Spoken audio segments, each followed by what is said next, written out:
إنا نحن نزلنا الذكر وإنا له لحافظون. الحمد لله رب العالمين والصلاة والسلام على محمد خاتم النبيين وعلى آله وصحبه أجمعين، أما بعد. أعوذ بالله من الشيطان الرجيم، بسم الله الرحمن الرحيم. كل نفس ذائقة الموت. معزز و محترم اساتذہ جامعہ، عزیز طلبہ و طالبات، آج کے محاضرے کا عنوان ہے جنازہ احکام و مسائل۔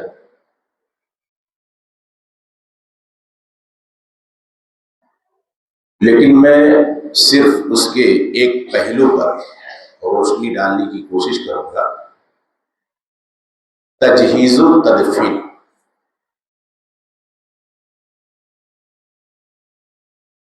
اس لیے کہ بحث لمبی ہے، وقت کم ہے، جو ضروری چیز ہے اسی کو میں آپ کے سامنے بیان کر دینا مناسب سمجھتا ہوں۔ اگر اس کی پوری تفصیل آپ کو جاننی ہے، دیکھنی ہے، البر فاؤنڈیشن کے یوٹیوب چینل کے اوپر جا کر کے آپ تقریباً 1 گھنٹہ 10 منٹ کا ویڈیو آپ دیکھ سکتے ہیں۔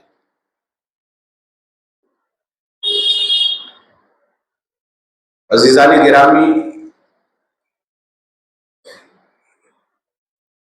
موضوع نہایت اہم ہے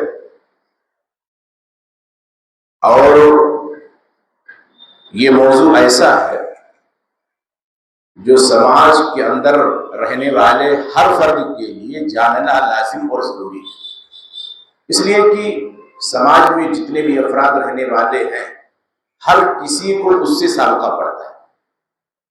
اس لیے میں پوائنٹ در پوائنٹ آپ کے سامنے ذکر کروں گا اور آپ اس کو نوٹ کر لیں تو یہ بڑی اچھی بات ہوگی، آگے چل کر کے آپ کو اس سے فائدہ ہوگا۔ ہم اور آپ جانتے ہیں کہ موت ایک حقیقت ہے اور اس سے کسی کو چھٹکارا نہیں ہے۔ جتنے بھی افراد اس دنیا کے اندر آئے ان کو مرنا ہے، کسی بھی شکل میں ہو، اور ہم یہ چیز اپنی آنکھوں سے اور اپنی نگاہوں سے دیکھتے ہوئے چلے آئے ہیں۔ روزانہ ہم اپنے کندھوں پر اٹھا کر کے بہت سارے لوگوں کو قبرستان پہنچاتے ہیں اور ان کو منو مٹی کے اندر تدفین کر کے دفن کر کے اس کے بعد پھر واپس آ جاتے ہیں۔ ہم اور آپ یہاں بیٹھے ہوئے ہیں، ایک دن ہمیں بھی وہاں پر جانا اور وہاں کا رخ دیکھنا ہے۔ شریعت نے جس طریقے سے زندگی میں احکام و مسائل کو ذکر کیے ہیں کہ ایک مسلمان کیسے نماز پڑھے گا، کیسے روزہ رکھے گا، کیسے زکوٰۃ دے گا، حج کیسے کرے گا، اور اس کے علاوہ اپنی زندگی کے اور دیگر امور کو کیسے انجام دے گا، ایسے مرنے کے بعد بھی کہ احکام کو نہایت ہی واضح طریقے سے بیان کر دیا ہے۔ اگر کوئی انسان مر جاتا ہے تو ایسی صورت میں سب سے پہلے اس کے ساتھ کیا معاملہ کرنا چاہیے؟ اگر کوئی انسان مر جاتا ہے تو اس کے اقارب پر ضروری ہے کہ وہ صبر سے کام لیں، اور جیسے ہی مرنے کی خبر ملے انا للہ و انا الیہ راجعون،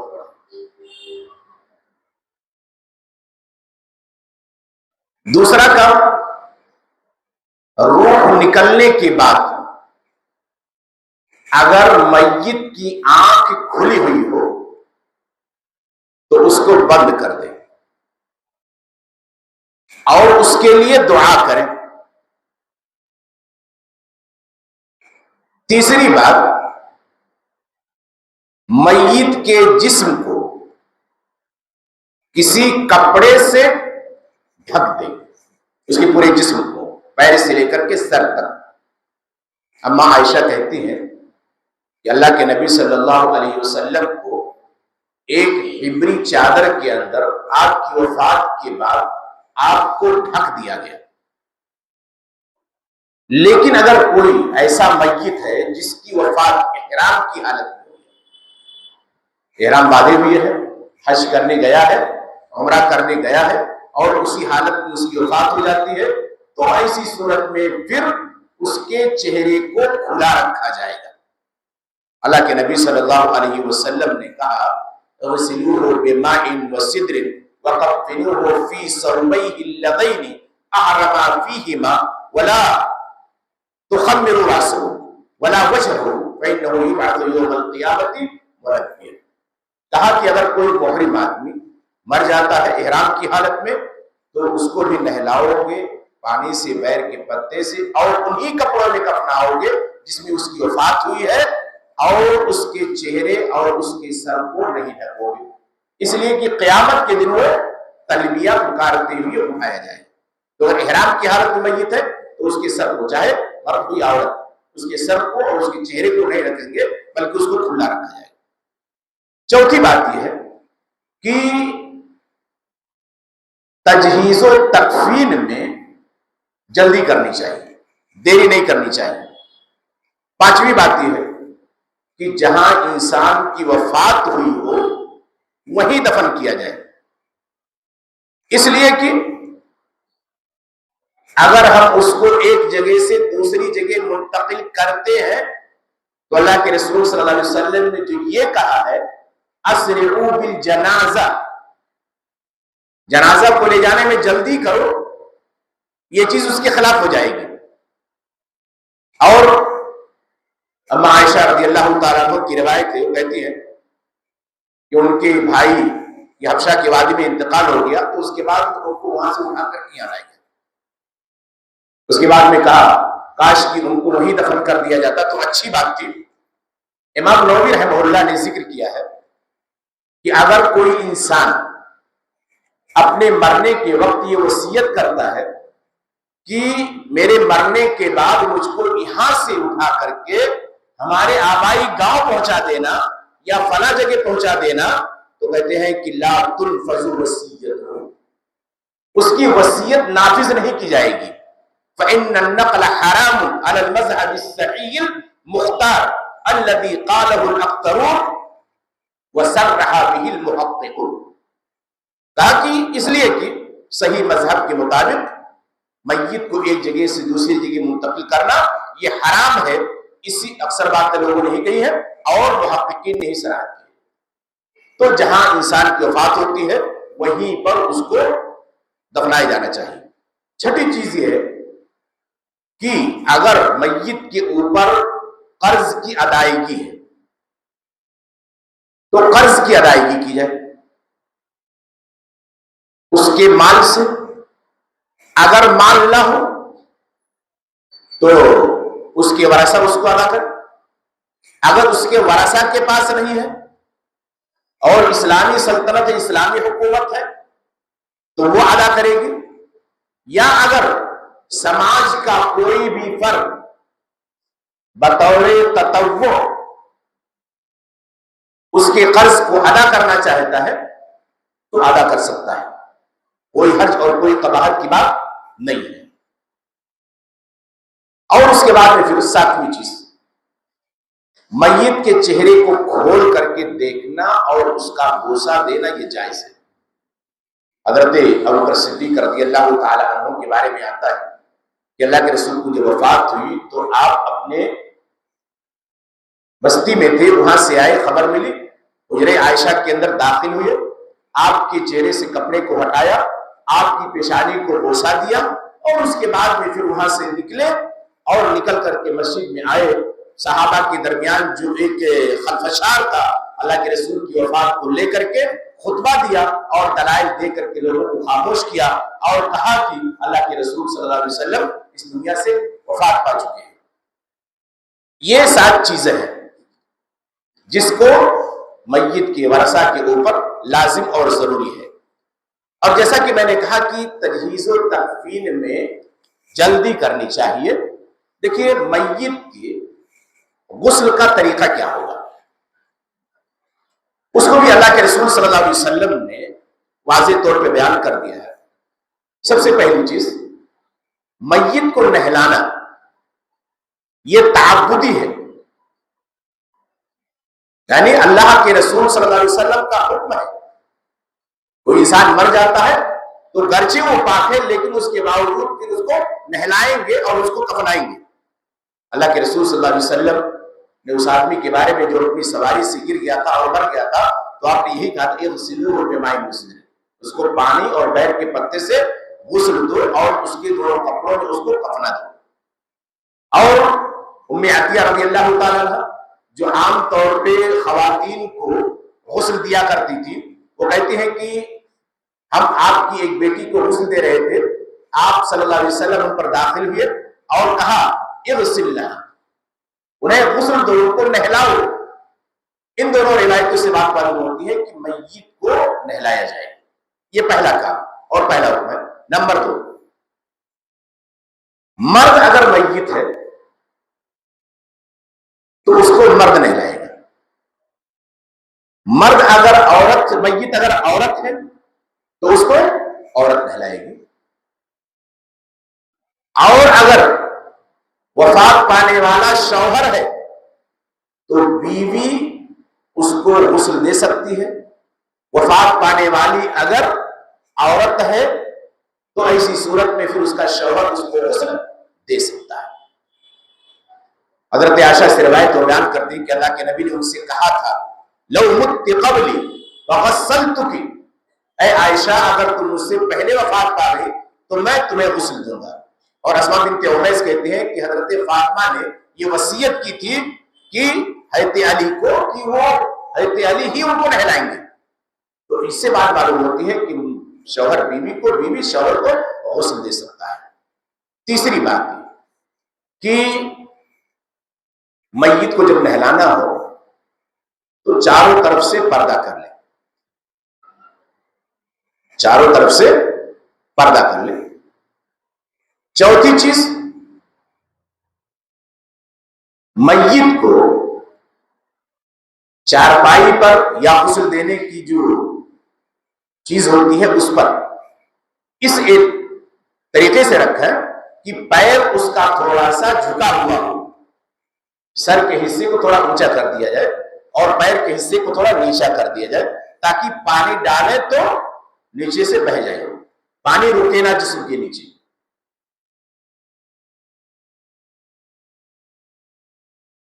پانچویں چیز یہ ہے کہ سطر کو چھوڑ کر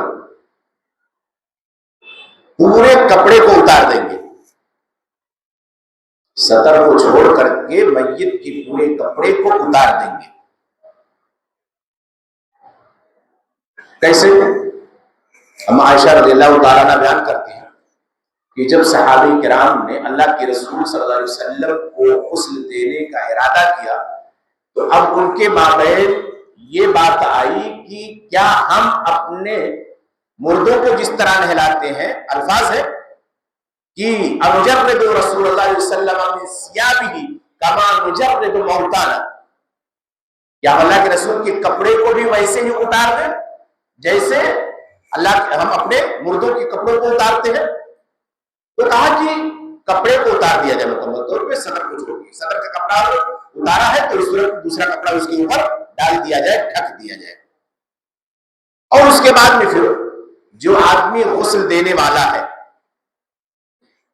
وہ اپنے ہاتھ کے اوپر کپڑا لپیٹے اور کپڑا لپیٹ کر میت کے سطر آگے اور پیچھے دونوں کی اچھے طریقے سے صفائی کریں، تاکہ جیسے اتفاق سے کبھی ایسا ہوتا ہے کہ جب موت آنے کو تو پیشاب نکل جاتا ہے، پاخانہ خراج ہو جاتا ہے، اس کی صفائی ہو جائے اچھے طریقے سے، پیشاب اور پاخانے کے راستے کو اچھے طریقے سے اس کو صاف کر دے. اور اگر ضرورت محسوس ہوتی ہے تو اس کے پیٹ کے اوپر ہاتھ رکھ کر کے اور میت کو تھوڑا اٹھا دے تاکہ اگر اس کے پیٹ کے اندر گندگی وغیرہ ہو تو وہ خارج ہو جائے، باہر ہو جائے.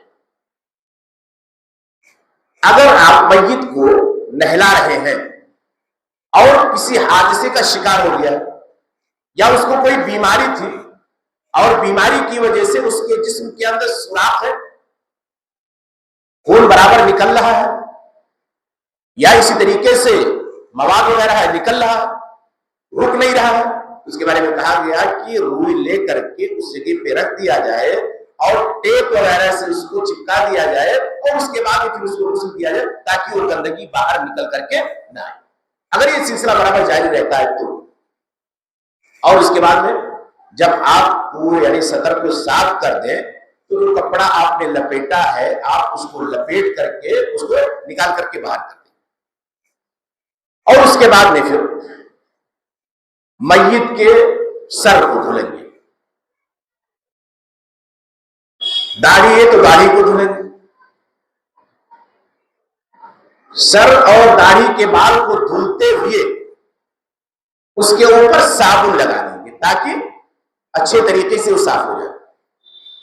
اگر میت عورت ہے تو اس کے بال کو اچھی طرح سے دھل کر کے اس کی 3 چوٹیاں بنائیں گے اور 3 چوٹیاں بنا کر کے پیٹھ کے پیچھے ڈال دیں گے، جیسے عام طور پہ خواتین اپنے بالوں کو رکھتی ہیں۔ 3 چوٹیاں کہاں سے ہوں گی؟ 2 بغل کی اور 1 سامنے کی، اس طریقے سے 3 چوٹیاں بنا کر کے پیچھے ڈال دیں گے۔ احناف کی یہ ہے کہ سینے کے اوپر ڈالیں گے، لیکن جو صحیح روایت ہے وہ یہ ہے کہ پیٹھ کے پیچھے ڈالیں گے، اور اس کے بعد میں پھر اس کو میت کو وضو کی طرح وضو کروائیں گے، میت کو وضو کی طرح وضو کروائیں گے، میت کو لٹا کر کے، اور اس کے بعد پہلے اس کے 2 ہتھیلی کو دھلیں گے اور اس کے بعد میں پھر اس کے منہ کے پاس کلی کرائیں گے۔ کیسے؟ منہ اس کا بند رہتا ہے، پانی لے جا کر کے اس کے منہ پر ایسے لگا دیں گے 3 مرتبہ نا، اور اس کے بعد میں پھر 3 مرتبہ پانی لے کر کے ناک میں اس کو پوچھ دیں گے، اور اگر ریٹ وغیرہ نکل رہا ہے تو اس کو صاف کر کے اس کے بعد روئی سے صاف کر کے اس کو صحیح کر دیں گے۔ 3 مرتبہ ناک میں پانی ڈالیں گے تو اس کے بعد میں 3 مرتبہ منہ کے اوپر ڈال دیں گے، اور اس کے بعد پھر پورا چہرہ دھل کر کے سر کا مسا اور ہاتھ دھلیں گے۔ ہاتھ دھلنے کے بعد پھر کیا کریں گے؟ پیر دھلیں گے، جس طریقے سے وضو کے اندر دھلا جاتا ہے۔ اب وضو کر لیے، آپ کو میت کے غسل کو شروع کرنا ہے۔ کیسے؟ دائیں طرف سے شروع کریں گے آپ، پانی جب ڈالیں گے آپ تو دائیں طرف سے پانی جب ڈالنا ہوگا تو اس طریقے سے یہاں سے لے کر کے اوپر سے لے کر کے نیچے تک دائیں طرف ڈالیں گے، پھر بائیں طرف ڈالیں گے اور غسل طاق دیں گے۔ 3 5 7 9 یا نہلانے والے کو جس پر اتفاق ہو جائے یا اس طریقے سے جس پر اسے اطمینان ہو جائے اتنی مرتبہ کیا کرے گا؟ اس کو نہلائے گا، لیکن طاق ہونا چاہیے۔ اور وہ طاق کیسے ہوگا؟ دیکھیے، دائیں طرف ڈالا، بائیں طرف ڈالا، 1 مرتبہ ہو گیا، ایسے ہی 3 مرتبہ 5 مرتبہ 7 مرتبہ اس کے جسم کے اوپر پانی ڈالیں گے اور ڈال کر اس کو نہلانے کی کوشش کریں گے۔ اچھا، نہلانے سے پہلے کیا ہے؟ پانی کے اندر بیل کا پتا ڈال کر کے اس کے بعد پھر اس کو گرم کر لیا تاکہ اس کا عرق اس کے اندر آ جائے، اس لیے کہ اس سے صفائی اور ستھرائی زیادہ ہوتی ہے۔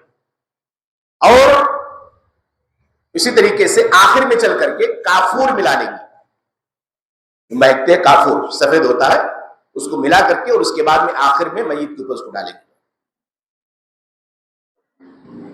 اچھا، اگر آپ میت کو نہلا رہے ہیں، میت کے اندر کسی طرح کا کوئی عیب ہے تو نہلانے والا اس عیب کو ظاہر نہیں کرے گا۔ غسل میں وہ آدمی غسل دے جو نہلانے کا غسل دینے کا طریقہ جانتا ہو، خاص طور سے اقارب اگر ہوں، گھر کے لوگ ہوں تو یہ زیادہ بہتر اور اچھا ہے۔ آپ نے میت کو نہلا دیا، نہلانے کے بعد جس شخص نے نہلایا ہے وہ پہلے سے اپنا غسل کر چکا ہے، نہا چکا ہے، اب میت کو نہلانے والے کے لیے غسل کرنا ضروری نہیں، بلکہ اس کے لیے مستحب ہے۔ 2 طرح کی روایتیں آتی ہیں، ایک کے اندر غسل کرنے کا حکم ہے اور ایک کے اندر اس کو استحباب کا درجہ دیا گیا، لیکن عام طور پہ محدثین اس بات کے قائل ہیں کہ غسل دینے والا اگر پہلے غسل کر چکا ہے تو اس کو نہانے کی ضرورت نہیں ہے، اس کو غسل دینے کی ضرورت نہیں ہے، وضو کر لے گا، وہ چیز اس کے لیے کافی ہو جائے گی۔ اچھا، اسی طریقے سے غسل دیتے ہوئے ایک بات اور یاد رکھنی ہے کہ اگر انسان شہید ہوا ہے اللہ کے راستے میں جہاد کرتے ہوئے تو اس کو غسل نہیں دیں گے الا یہ کہ جنوب۔ اللہ کے رسول صلی اللہ علیہ وسلم نے کہا کہ اس کو اس کے خون کے اندر دفن کر دو، اور اگر جنبی ہے تو اس کو غسل دیں گے۔ حضرت حنظلہ والی روایت آپ کے سامنے ہونی چاہیے۔ اللہ کے رسول صلی اللہ علیہ وسلم نے بیان فرمایا کہ یعنی فرشتوں نے ان کو غسل دیا۔ بعد میں جب پتا چلا تو اس کی وجہ یہ معلوم ہوئی کہ وہ بیوی کے پاس ہو کر کے، اور اس کے بعد میں منادی نے اعلان کیا کہ جنت کے لیے چلو، فوراً وہیں سے نکل کر اسی حالت میں چلے گئے تھے۔ اب اس کے بعد میں پھر آپ نے میت کو نہلا دیا، اب باری آتی ہے اس کے کفنانے کی۔ نہلا دیا آپ نے، باری آتی ہے اس کے کفنانے کی۔ میت اگر مرد ہے تو اس کو 3 کپڑوں میں کفنایا جائے،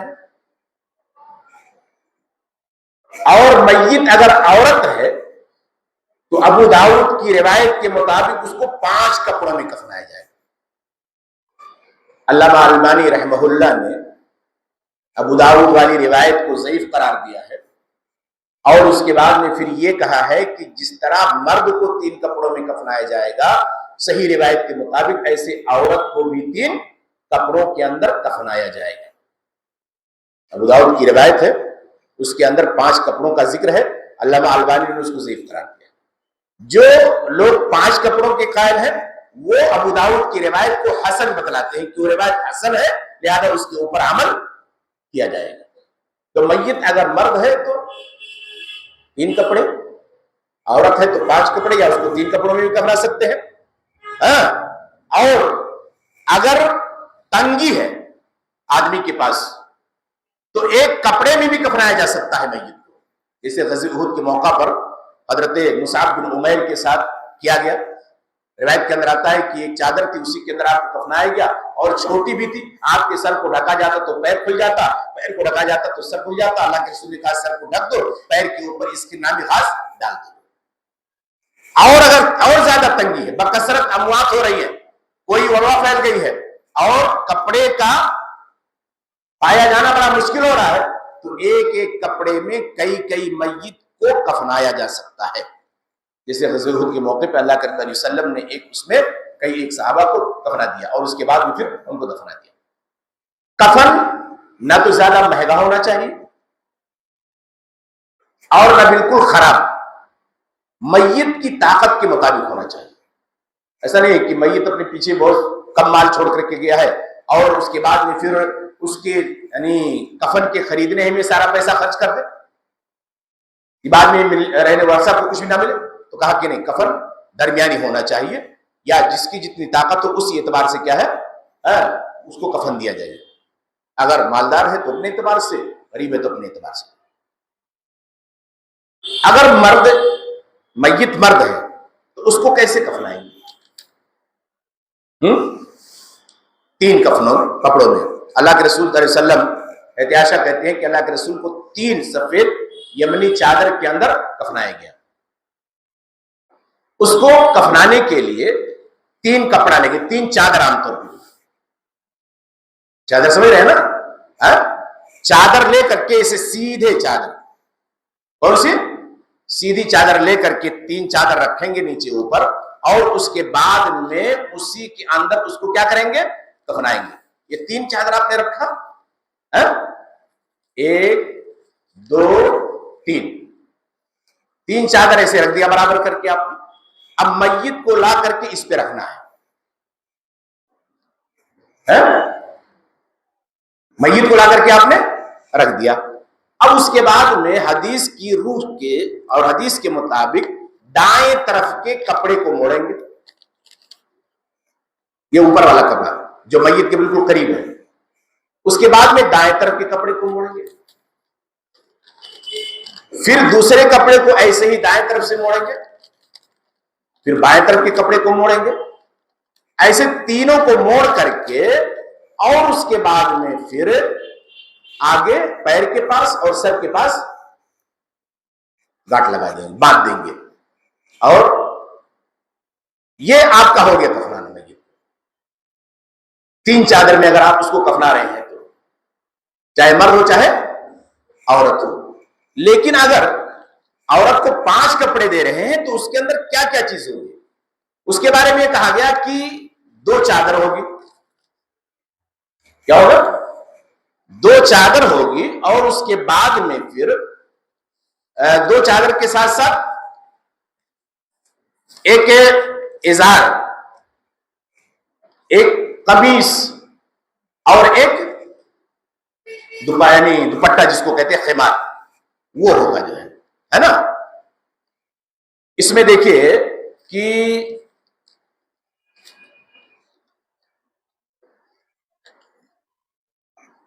ازار ہے، دیکھیے پہلے دو چادر رکھیں گے، یہ دو چادر رکھے اور اس کے بعد میں ازار کو کمر کے پاس رکھیں گے، کمر سے لے کر کے پیر کے نچلے حصے تک ایک کپڑا، سمجھ رہے ہیں نا. اور اس کے بعد میں پھر یہ جو قمیص ہے، قمیص کیسے کیا کریں گے؟ قمیص کے بارے میں جو بات کہی گئی ہے کہ قمیص بناتے ہوئے اسے عام طور پہ قمیص ہم بناتے ہیں، ہے نا. کیسے رہے گی قمیص؟ یہ دیکھیں، اس طریقے سے یہ جو گریبان ہے اس کو کھلے رکھیں گے اور اس کے بعد میں پھر اس کو یہاں پر رکھیں گے. کہاں؟ یہ ازار کو